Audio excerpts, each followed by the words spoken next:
ration card বনোৱাৰ নামত ব্যাপক নিয়ম ৰেচন কাৰ্ডত নাম অন্তৰ্ভুক্ত কৰিবলৈ অথবা ৰেচন কাৰ্ড বনাবলৈ হাবাথুৰি খাবলগীয়া হৈছে দৰিদ্ৰ পৰিয়ালসমূহ ধন নিদিলে নাপায় ৰেচন কাৰ্ড ইফালে ধন দিয়াৰ ৩-৪ মাহ পিছতো পৰিয়ালসমূহে পাবলৈ সক্ষম হোৱা নাই ৰেচন কাৰ্ড শেহতীয়াকৈ টিংখাং সমষ্টিৰ লেঙেৰী গাঁও পঞ্চায়তৰ অন্তৰ্গত ২ নং বামুণপুখুৰী গাঁও নাচনী গাঁও পঞ্চায়তৰ অন্তৰ্গত ঘুগুলনি গাঁৱত ৰেচন কাৰ্ড প্ৰস্তুতৰ নামত ধন সংগ্ৰহ কৰাৰ এক গুৰুতৰ অভিযোগ উত্থাপিত হৈছে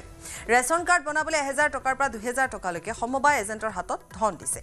মাত্ৰ এটা উদাহৰণহে ৰেচন কাৰ্ডৰ গুৰুত্ব বহাৰ পিছতে গাঁৱে ভূঞে এতিয়া বেপাৰ চলিছে ৰেচন কাৰ্ডৰ চৰকাৰী ৰেচন কাৰ্ড প্ৰস্তুত আৰু নাম অন্তৰ্ভুক্তিৰ নামত লুণ্ঠনৰাজ বা দুৰ্নীতি বন্ধ কৰিবলৈ অভিযোগ নম্বৰ মুকলি কৰাৰ পিছতো ধন সংগ্ৰহ কৰি আহিছে একাংশ এজেণ্ট অথবা যোগান বিভাগৰ কৰ্মচাৰীয়ে এনে লোকৰ বিৰুদ্ধে শীঘ্ৰেই চৰকাৰে ব্যৱস্থা গ্ৰহণৰ আহ্বান জনাইছে ভুক্তভোগীয়ে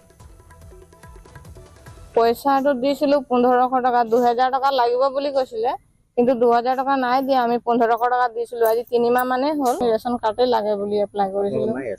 নাই ৰেচন কাৰ্ড মোৰ ১০০০ পইচা লাগিব বুলি ক'লে আকৌ সেইকাৰণে ময়ো দিলোঁ ১০০০ এতিয়ালৈকে বনোৱাই নাই ২০০০ কৈছিলে আৰু ১৫০০ টকা এতিয়া দি থৈছো আকৌ চাউল কাৰ্ডটো আহিলে ৫০০ টকা ল'ব আকৌ কাৰোবাৰ শুনিছো ১০০০ দিছে কোনোবাই ১৫০০ টকা দিছে এতিয়া মই উলিয়াই দিম ৬-৭ ঘৰ মান আছে আমাৰ ইয়াত নতুন বোৱাৰী যিমানখিনি আছিলে আজি চাউল কাৰ্ডৰ এটাও নাম ভৰোৱা নাই